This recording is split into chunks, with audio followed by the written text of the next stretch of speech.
tal? Les voy a agradecer mucho la atención que nos puedan brindar, porque los quiero invitar a participar en un foro que vamos a realizar como Colegio de Biólogos de México e Instituto de Investigación y Capacitación para las Ciencias Biológicas, que es el brazo educativo del Colegio de Biólogos, y la Secretaría de Medio Ambiente. Es un foro que hemos denominado El futuro de los temas ambientales en México, el cual lo vamos a llevar a cabo el próximo 2 de diciembre a partir de las 9:30 de la mañana en el auditorio de la Subsecretaría de Gestión para la Protección Ambiental, que está ubicado en Avenida Revolución 1425, muy cercano a Barranca del Muerto. Este foro está organizado pensando en todas aquellas personas que nos interesa el medio ambiente y el público en general. Tenemos la posibilidad de llevar temas muy importantes que están manejando hoy en día, como es el cambio climático, la reforma energética, biodiversidad, el impacto ambiental de los proyectos de desarrollo, etcétera, que tenemos la fortuna de que serán impartidos por personalidades que manejan el medio ambiente en este país. Entonces sería muy importante contar con su participación para actualizarse en estos temas y empujar un poco a la autoridad a ver hacia dónde los dirigimos en un futuro próximo. Así es que les reitero la invitación para el próximo 2 de diciembre. Esperemos contar con la participación de todos ustedes. Marinos de los naufragios, el rol de los organismos marinos en el deterioro de vestigios arqueológicos sumergidos. Maestro en Ciencias, Pedro López Garrido, Subdirección de Arqueología Subacuática del INAH. Como bien dice la frase coloquial, en el mar no solo hay peces, y en este sentido, en el lecho marino yacen diversos materiales culturales o artefactos que son el resultado de una actividad social pasada, como es la navegación. Históricamente en México, podemos hablar de la navegación desde la época prehispánica con culturas tales como los mayas. A partir del siglo XVI, con los entonces Imperio Español, la navegación adquirió otra dimensión, incluyendo en el tamaño mismo de sus embarcaciones, al convertirse estas en parte importante de la economía para el desarrollo de las actividades de transportación, pesquera, mercantil y bélica. Como consecuencia, en los fondos marinos yacen los restos de embarcaciones que se hundieron debido a factores ambientales y culturales, tales como tormentas y errores en la navegación respectivamente. A estos restos se les conoce como pecios, los cuales comprenden los fragmentos de las embarcaciones hundidas y la carga que contenían como consecuencia de su transporte. Como proceso natural, estos vestigios de importancia histórica y cultural son el hábitat de una gran diversidad de especies de flora y fauna, tales como algas, esponjas, corales, peces y crustáceos, por señalar algunos. En el mar, ningún espacio o sustrato es desaprovechado para el florecimiento de la vida. Por lo anterior, los restos de embarcaciones hundidas rápidamente son tapizados por una diversidad de organismos que presentan una variedad inigualable de formas y colores.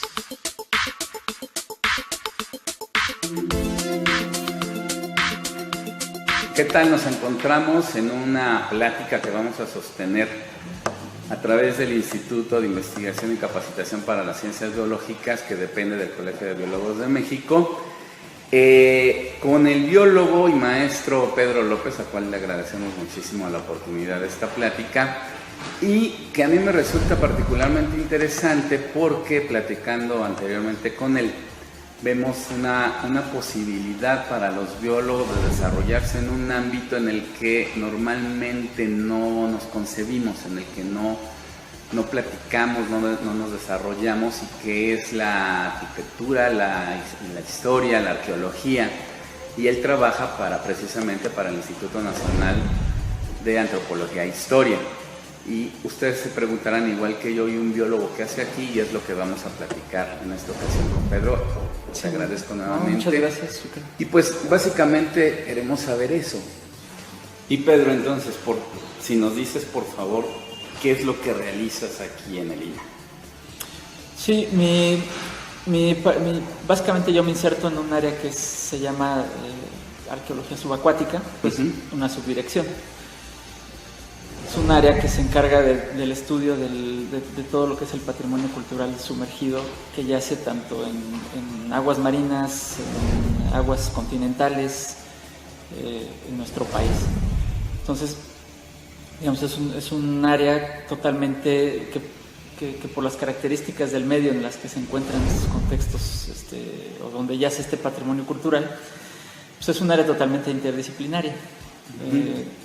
En ese sentido, digamos, estos restos que pueden ser paleontológicos, arqueológicos o históricos que yacen en estas aguas, en las aguas de nuestro país, no solamente no están aisladas del medio natural, ¿no? Del medio ambiente, ¿no? en el que se encuentran. Y en este sentido, bueno, pues para su investigación se requiere de la participación de diversos especialistas. Diversos especialistas que entre ellos pues están biólogos, que pueden ser geólogos, que pueden ser químicos, entre los propios arqueólogos que digamos que son los primeros. Pero para llevar a cabo el estudio de todo este patrimonio, bueno, pues se requiere de investigaciones interdisciplinarias. No puedes investigar por la naturaleza de los materiales, no puedes hacer una investigación, digamos, solamente vista desde el punto de vista arqueológico, ¿no? O sea, por ejemplo, en un contexto sumergido, pensando en el contexto sumergido, digamos, de un cenote o de una cueva sumergida, en donde a lo mejor tienes los restos, digamos, paleontológicos de fauna pleistocénica, o de incluso restos humanos que pueden ser prehistóricos o prehispánicos, pues no puedes analizarlos, digamos, nada más desde el punto de vista arqueológico. O sea, requieres al paleontólogo, requieres al geólogo, requieres, digamos, a los buzos, etcétera, etcétera, ¿no? Claro. Y por ejemplo, Pedro, mira, ahorita con lo que me dices, eso pienso yo, tú me dirás si esto es correcto, que tú terminas la carrera de biología como todos nosotros y te insertas al INA, ¿no? Quizá no inmediatamente, pero no sé si desde un inicio pensabas trabajar en esto. ¿A qué voy?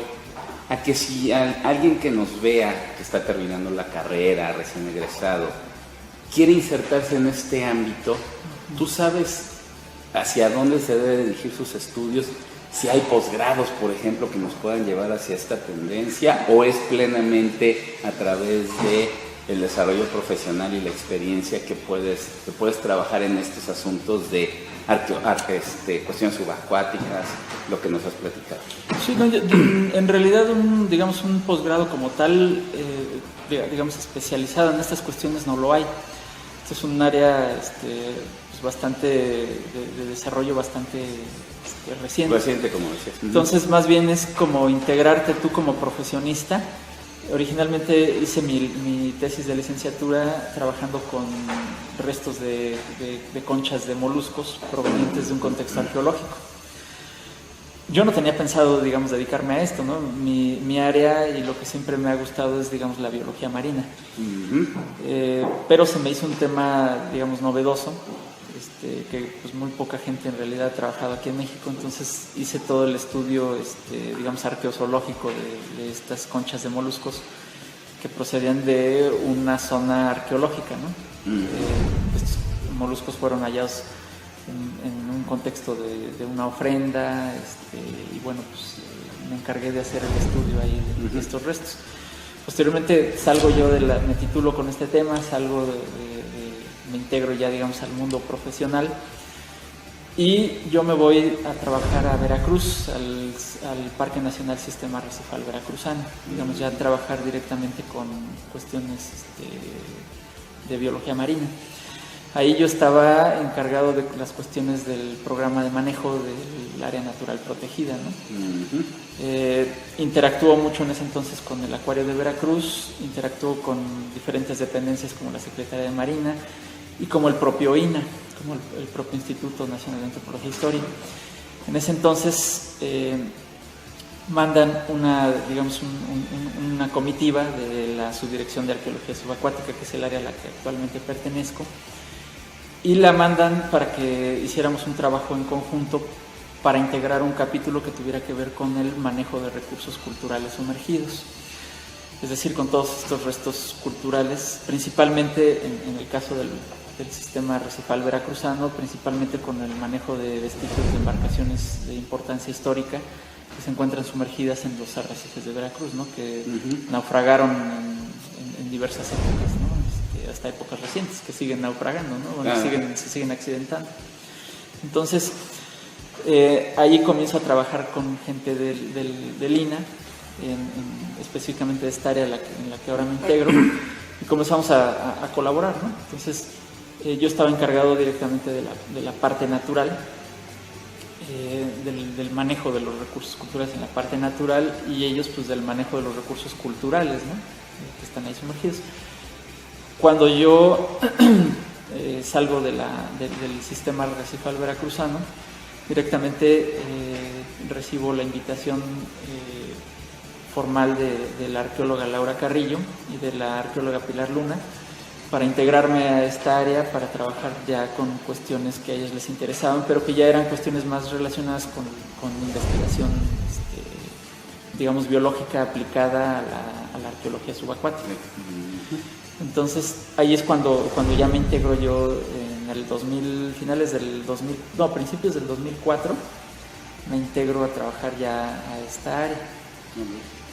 Y entonces, perdón, han pasado algunos otros biólogos que seguramente tú has ayudado, colaborado a formar, y que igual que tú estudiaron biología y por algún azar del destino se topan con cuestiones de arqueología, cuestiones de subacuáticas, etcétera, y que pueden encaminarse de esa manera. Sí, de hecho he tenido ya, actualmente tengo una tesista, he estado colaborando también en codirigir algunas tesis de algunos biólogos que por alguna cuestión, ya sea en los eventos de difusión que a veces organiza el INA, de cuestiones de arqueología subacuática, llegan a ver el trabajo que se desarrolla en esta área en cuanto a cuestiones, digamos, biológicas, o en el tema de las ciencias naturales asociadas a esta cuestión de arqueología subacuática, que ven el potencial que tiene esta área, digamos, para el desarrollo en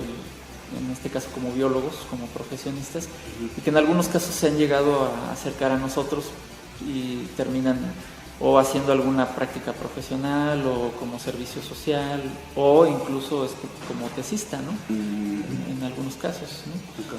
Y en esta interdisciplinariedad y en el trabajo conjunto que hacen dependencias y demás, y que tocamos otro tema relevante en la actualidad, ya desde ese tiempo, pero relevante, que es el impacto ambiental. ¿Ustedes de alguna manera también han participado, les han pedido opinión, o ustedes opinan por su cuenta relativo a impactos ambientales que pueden causar distintas obras en el trabajo que están realizando? Sí se ha tenido algunas experiencias en cuanto a estas cuestiones de impacto ambiental, pero normalmente muy vistas desde un punto arqueológico, ¿no? O sea, va el arqueólogo, el perito, y dice si tal o cual, por ejemplo, alguna obra portuaria afectará o no, por ejemplo, los restos de un barco que se encuentre encallado en la costa, ¿no? Que tenga importancia histórica, que ese es el caso de un barco que está hundido en las costas de Campeche, ¿no? Por ejemplo. Pero como tal, o sea, digamos, hasta este momento nosotros no hemos realmente interactuado en la cuestión de desarrollar un estudio de impacto ambiental en uno de estos sitios, ¿no?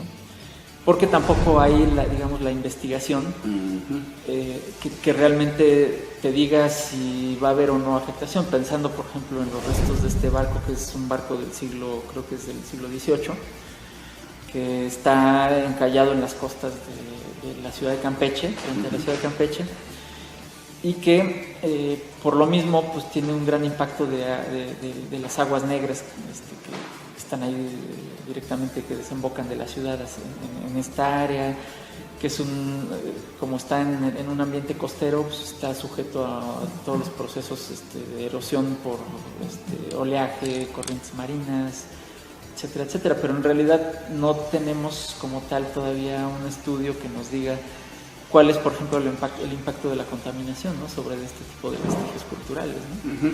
Incluido otro tema, la reforma energética, exploración a grandes profundidades para encontrar hidrocarburos, etc. Bueno, seguramente puede haber algo de ahí sí, y ahí sí es muy clara la cuestión, digamos, sobre la protección de este tipo de restos culturales, ¿no? Que están protegidos pues desde el ámbito internacional, ¿no? Por la propia Convención del Patrimonio Cultural Sumergido, ¿no? Que se llevó a cabo en el 2001 en París, que fue llevada a cabo por la UNESCO, en donde México fue, digamos, conformó los estados parte, donde México firmó y donde después ratificó, y donde actualmente pues es una de las cuestiones internacionales que obligan a la protección, digamos, de este patrimonio. Entonces cualquiera que se dedique a hacer, digamos, exploración en aguas profundas y se llegue a encontrar con este tipo de restos culturales, está obligado a informar, en este caso, pues al estado parte, ¿no? Si es en aguas territoriales mexicanas, pues está obligado a informar, en este caso, al INA, del hallazgo de estos vestigios culturales, ¿no? Porque están protegidos, digamos, desde el punto de vista internacional, y a nivel nacional pues están protegidos por la Ley de Monumentos Históricos y Zonas Arqueológicas, ¿no? Que opera para la protección de todo el patrimonio. Y entonces todos ustedes van y determinan si hay un posible impacto y pueden decirle a la empresa o a la persona que puede o no hacer las cosas. Pues más que hacer, digamos ver si hay un posible impacto o no, en ese caso lo que se hace son, digamos, proyectos. Depende cómo esté digamos, también conformado el proyecto. O sea, si es un proyecto, digamos, a lo mejor de alguna plataforma petrolera, pues entonces lo que se tendría que hacer sería como el símil de lo que se hace en tierra, ¿no? Un rescate arqueológico. Que sería, digamos, el símil. Pero en realidad, como tal, digamos, un estudio de impacto ambiental, nosotros no lo hacemos. Porque como te comento, no hay algo que te obligue a que digas, bueno, tengo que hacer un estudio de impacto ambiental para poder ver cómo se está afectando a, digamos, la preservación de estos vestigios culturales, ¿no? O viceversa, porque también podría ser que a lo mejor los vestigios culturales estén a lo mejor representando un riesgo para la navegación, ¿no? Claro. Y si no es una cuestión que esté considerada como patrimonio cultural, pues a lo mejor ahí en ese caso ya no queda, digamos, protegido por la ley, ¿no? Por ejemplo, la propia definición de patrimonio cultural sumergido de la UNESCO dice que se considera todos aquellos rastros de existencia humana que hayan permanecido de manera continua o interrumpida, cuando menos debajo del agua, cuando menos 100 años. Eso es el patrimonio cultural sumergido. Entonces, todo lo que esté por antes de esos 100 años, pues no se considera patrimonio cultural sumergido. Aunque, de cualquier manera, digamos, el INA y la Subdirección de Arqueología Subacuática sí pone especial atención a, por ejemplo, a naufragios, pensando en el caso de naufragios, a naufragios que ya estén próximos a cumplir estos 100 años, ¿no? O sea, y que aparte también a lo mejor sean naufragios de cierta importancia histórica, ¿no? Que representen alguna cuestión para la nación, ¿no? Claro. El estudio de impacto que genera la actividad biológica de los seres marinos sobre los vestigios culturales es de gran interés para la preservación in situ de los materiales arqueológicos. En este sentido, la SAS del INA ha realizado investigaciones interdisciplinarias en conjunto con diversas instituciones como el Instituto de Ciencias del Mar y Limnología de la UNAM y el Centro de Investigaciones en Corrosión de la Universidad Autónoma de Campeche, sobre el proceso de deterioro natural que sufren en el medio marino artefactos arqueológicos metálicos como anclas o cañones, los cuales fueron fabricados en hierro. Para ello, ha investigado su proceso de colonización biológica por organismos marinos y su proceso de corrosión. Durante este trabajo, se ha hallado que, contrario a lo que se pensaba, organismos tales como corales, esponjas marinas y otros organismos que también viven agrupados en colonias que forman esqueletos calcáreos, como los briozoarios, disminuyen la corrosión de los vestigios de hierro sobre los cuales se encuentran creciendo. Esto sucede debido a que van construyendo a lo largo del tiempo en la superficie de los vestigios una capa carbonatada llamada concreción. Podemos decir que la concreción es principalmente el producto de la colonización sucesiva de organismos marinos sobre la superficie de los vestigios metálicos. La concreción se comienza a formar casi desde que los objetos cayeron al lecho marino como producto del naufragio de la embarcación y comenzaron a ser colonizados por esta clase de seres. De esta manera, a lo largo de varios siglos en el que el proceso de colonización se presenta de manera sucesiva, la concreción formada en la superficie de esta clase de vestigios puede aislar casi por completo del medio marino el hierro del artefacto, disminuyendo con esto de manera general su corrosión. Y bueno, todo esto tan interesante, finalmente, ¿habrá oportunidad o hay oportunidad derivado de las cuestiones económicas por las que estamos pasando, de violencia, etcétera, etcétera? Este tipo de instituciones tan importantes como el INAH de repente son los últimos de la fila en cuestión de recursos para que se siga desarrollando la investigación, descubrimientos, etcétera. Pero particularmente en el caso tuyo y de la posibilidad de que más biólogos ingresen o participen, dejen ingresar, que participen en este tipo de actividades, sí existe esa posibilidad, sí se le está brindando apoyos en este sentido a todas estas áreas que coparticipan en el desarrollo de las actividades del INAH.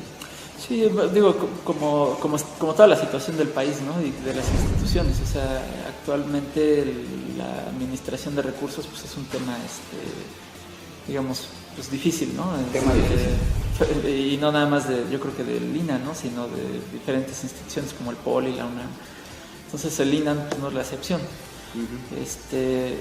Entonces, bueno, sí estamos, digamos, limitados en cuanto a la cuestión de los recursos. Pero en cuanto a, digamos, la incorporación y el desarrollo de la investigación para que, digamos, otros biólogos, por ejemplo, se pudieran integrar a hacer diferentes trabajos en esta subdirección, sí se puede, ¿no? Sí hay mecanismos, por ejemplo, principalmente a lo mejor para estudiantes, para tesistas, o gente que le interese, digamos, colaborar, ¿no? Simplemente desde el punto de vista como desarrollo profesional, ¿no? Claro. Buen tema para tesis, ¿no? De repente no sabemos hacia qué giro o lo costumbrista, y eso es una buena oportunidad. Claro, entonces, por ejemplo, actualmente tengo una tesista que se está encargando de todo el estudio de los organismos marinos que están colonizando los restos de un barco de vapor, ¿no? De finales del siglo XIX, principios del siglo XX, que está hundido en la reserva de la biosfera de Banco Chinchorro, en el estado de Quintana Roo. Entonces esta alumna está haciendo su tesis con todo este estudio de todos estos organismos que están colonizando la superficie de los vestigios. Porque, bueno, una de las líneas de trabajo que desarrollo aquí es precisamente ver cuál es el efecto de estos organismos y cómo participan en la preservación o en la no preservación de estos vestigios, ¿no? O cómo afectan la preservación de estos vestigios, ¿no? Entonces, dentro de todo este trabajo, pues, he colaborado con investigadores de la Universidad Autónoma de Campeche que son especialistas, por ejemplo, en corrosión, ¿no? Entonces, ahí lo que hemos determinado es qué organismos marinos, porque, digamos, cuando yo me integré aquí al INAH, lo que creían los arqueólogos era que los organismos marinos más bien causaban un deterioro a los vestigios culturales, ¿no? Metálicos, ¿no? Por ejemplo, estos restos de embarcaciones, o como pueden ser, por ejemplo, cañones de hierro fundido, anclas, etcétera, etcétera, que son substratos factibles de ser colonizados por estos seres marinos, ¿no? Uh-huh. Entonces, lo que creían los arqueólogos era que estos organismos generaban un deterioro a estos vestigios. Cuando me integro aquí a la subdirección y comienzo a trabajar con este tema o esta línea de investigación, pues me he encontrado con la sorpresa de que más que generen un deterioro, muchos de estos organismos lo que generan es una protección a los vestigios culturales. El hecho de que estos organismos lleguen y crezcan sobre la superficie de estos vestigios, lo que va haciendo es que va disminuyendo su corrosión. Entonces, más que generar una afectación, ahí lo que están promoviendo es una preservación de los restos culturales, ¿no? Y esa es una de las explicaciones por las cuales hasta la fecha, hasta la actualidad, es posible encontrar este tipo de vestigios, digamos, casi intactos, ¿no? Sumergidos en un un sitio, por ejemplo, de naufragio, ¿no? Gracias a todo este proceso biológico que se ha venido dando en la superficie de estos materiales y que han disminuido el proceso de corrosión y han permitido su preservación después de, ¿qué te gusta?, 300 años, ¿no? 500 años, ¿no?, que han estado sumergidos. No, pues padrísimo. Yo creo que con esta plática, que nuevamente te agradecemos, vas a despertar en muchos biólogos, no nada más recién egresados, Te repito, a mí me ha dejado sorprendido todo lo que haces y lo que estás por hacer, y seguramente tendrás muchas llamadas, correos, etcétera, de la gente que nos ve, porque el tema es muy interesante y por supuesto nos da para otra plática. Claro. Pero en esta ocasión, bueno, te agradezco que hayas estado con nosotros y vamos a seguir trabajando sobre el tema, porque, repito, es una posibilidad que tienen los biólogos de poderse desarrollar en otros ámbitos de los que normalmente hablamos y trabajamos, en la parte de medio ambiente, y que, bueno, con esta posibilidad que tú nos das, realmente se abren nuestras perspectivas. Y bueno, te agradezco que hayas estado con nosotros en esta ocasión, y bueno, vamos a hacer los trámites necesarios para una segunda. Sí, como no, por supuesto. Agradezco sinceramente la cordial invitación para esta entrevista al Colegio de Biólogos y al Instituto de Investigación y Capacitación para las Ciencias Biológicas. Muchas gracias. Encantado. Gracias a todos ustedes.